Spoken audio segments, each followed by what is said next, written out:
Simple কুকিংয়ে সবাইকে স্বাগতম। সবাইকে জানাই বাংলা নববর্ষের প্রীতি ও শুভেচ্ছা। আজকের রেসিপিতে থাকছে ছানার জিলাপি। দোকানে না গিয়ে ঘরে যদি নিজের হাতে এই সুন্দর রেসিপিটি তৈরি করে আপনজন কিংবা আত্মীয় স্বজনকে খাওয়ানো যায়, তাহলে তো সেখানে একটা আলাদা ভালো লাগা কাজ করে। তাই ঘরেই কিভাবে সহজ পদ্ধতিতে ছানার জিলাপি তৈরি করা যায় সেটা দেখে নেওয়া যাক। এখানে আমি 1 লিটার দুধ আগে থেকেই একটু জাল করে ফুটিয়ে নিয়েছি।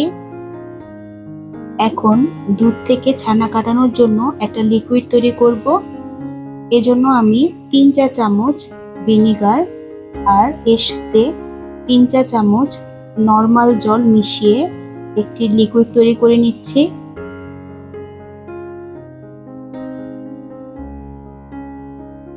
দুধ ভালোভাবে ফুটে গেলে চুলার জালটা একটু কমিয়ে দিতে হবে। এরপর খানিকটা ঠান্ডা হলে এতে তৈরি করা লিকুইডটা ধীরে ধীরে দিব আর সাথে সাথে ভালোভাবে মিশিয়ে দিতে হবে। এভাবে যতক্ষণ পর্যন্ত না ছানা কেটে যাচ্ছে ততক্ষণ পর্যন্ত এভাবে নাড়িয়ে যেতে হবে।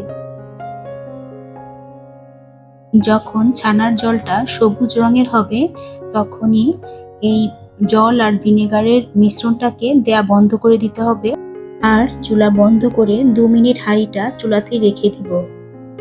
2-3 মিনিট পর একটা স্ট্রেনারে ছানাগুলোকে ভালোভাবে জল থেকে ছেঁকে নিতে হবে। এরপর নর্মাল জল দিয়ে 2 থেকে 3 বার ছানাটাকে ভালোভাবে ধুতে হবে। তা না হলে ভিনেগারের একটা গন্ধ ছানার মধ্যে থেকে যাবে।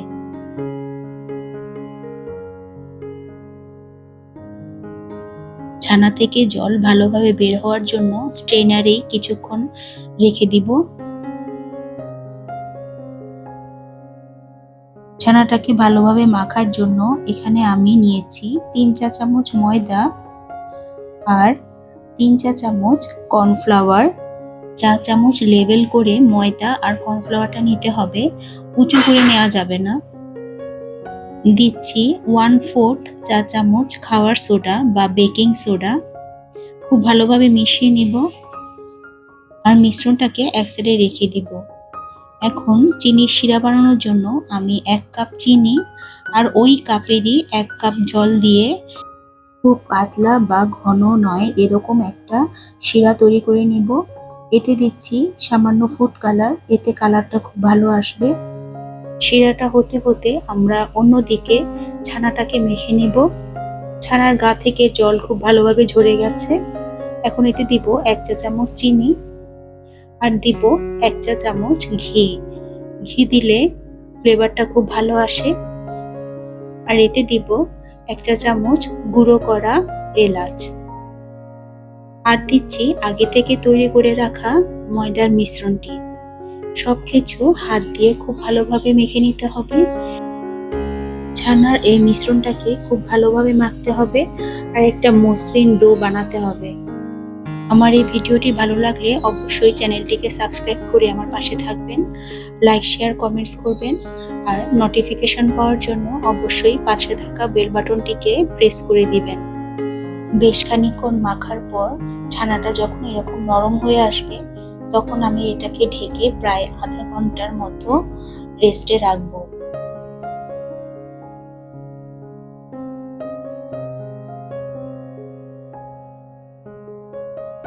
প্রায় 30 মিনিট পর ছানাটা বেশ সেট হয়ে এসেছে।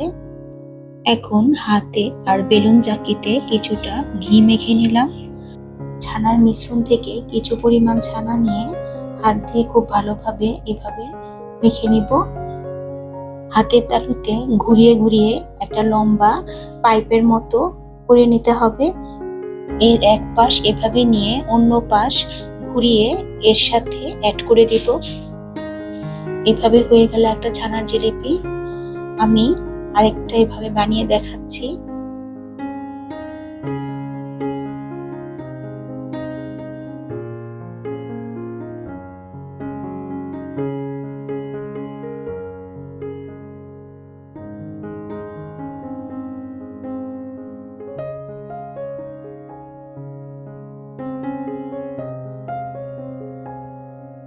এভাবে সবগুলো ছানার জিলিপি বানিয়ে নিলাম। এখন একটা কড়াইতে বেশ কিছু পরিমাণ তেল নিয়ে গরম করে নিব। একে একে জিলিপিগুলোকে তেলের মধ্যে ছেড়ে দিব, আর একটা জিলিপির সাথে আরেকটা জিলিপি কিছুটা ফাঁক রেখে ছাড়তে হবে। চুলার জালটা থাকবে মিডিয়ামে, খুব বেশি গরম বা খুব বেশি কমেও এগুলাকে ভাজা যাবে না। তেলে ছাড়ার পর যখন জিলিপিগুলো ভেসে উঠবে তখন এক এক করে খুব সাবধানে উল্টে দিতে হবে। এভাবে আমি জিলিপিগুলোকে একটু সময় নিয়ে লালচে করে ভেজে উঠিয়ে নিব।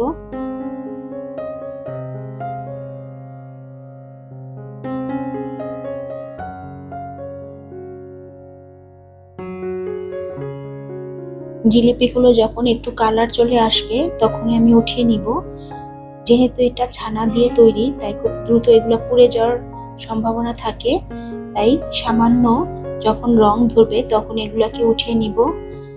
খুব বেশি কড়া করে ভাজলে একটা তিতকুটে ভাব আসে, তখন খেতে খুব একটা ভালো লাগবে না।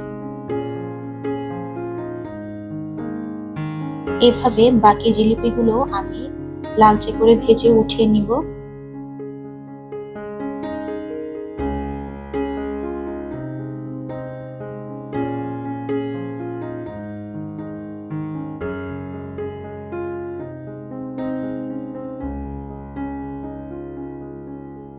এদিকে চিনি শিরাটাও প্রায় হয়ে এসেছে। যখনই দেখবেন যে কিছুটা চটচটে ভাব চলে এসেছে তখন চুলার আঁচটা একটু কমিয়ে দিবেন। এরপর ভেজে রাখা ছানার জিলিপিগুলোকে আমি শিরাতে দিয়ে দিব। অল্প আঁচে ঢাকা দিয়ে আমি মিনিট 5 শিরাতে জাল করে নিব। প্রায় 5 মিনিট পর ঢাকা খুলে আমি একটা একটা করে জিলাপি উল্টে দিব, আর চুলোটা একদম নিভিয়ে দিয়ে আমি প্রায় 1 ঘন্টা শিরাতে জিলাপিগুলোকে ডুবিয়ে রাখবো। এতে করে শিরাগুলো জিলাপির ভেতরে খুব ভালোভাবে ঢুকবে। প্রায় ঘন্টাখানেক পর আপনারা শিরা থেকে উঠিয়ে জিলিপিগুলোকে পরিবেশন করতে পারবেন। হয়ে গেল ভীষণ মজার নরম তুলতুলে ছানার জিলাপি। এই রেসিপি ফলো করে বাসায় তৈরি করুন, সকলে খেয়ে খুবই প্রশংসা করবে। আজ এ পর্যন্তই, ফিরবো নতুন কোনো রেসিপি নিয়ে। সে পর্যন্ত সবাই খুব ভালো থাকবেন। ধন্যবাদ।